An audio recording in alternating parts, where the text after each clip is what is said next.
Hello, class. I'm going to be discussing my patient case that I've gone through my clinical setting. This is an 85-year-old female that's presenting with her husband to the office. Her chief complaint is shortness of breath that is worsening. She does have a history of peritoneal cancer. She is undergoing radiation and chemo, but her main chief complaint is shortness of breath. She does state that she was seen by her oncologist yesterday. She mentioned a cough, but he didn't. She states that he didn't delve too much into that shortness of breath. But she states it's like a pressure in her chest, constant. Her vitals are not normal. Her oxygen saturation was pretty stuck around the 90% range, which wasn't normal for her. She wasn't tachycardic. She was not hypotensive. All her other vitals were within normal limits.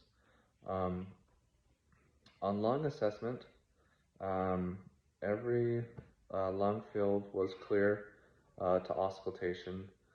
She didn't appear toxic or in any distress at all, but one new assessment finding that she stated was her abdomen was swelling.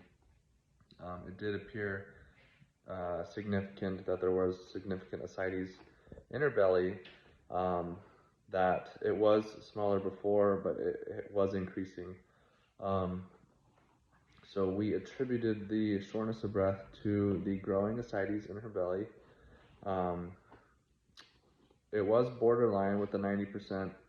We would have rather her continue to follow up with the oncologist because they know her care, they know her meds, the chemo, radiation, all the things that we would hope that they would continue to go to the oncologist so we don't interfere with their treatment plans.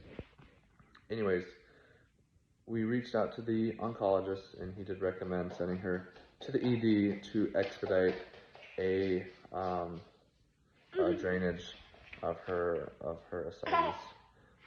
She wasn't happy with that plan, this particular patient. She didn't want to go to the hospital, which I don't blame her. But we did advise her to do that. If she did or not, we're not sure. But anyways, that's my patient. She also had a history of hypertension.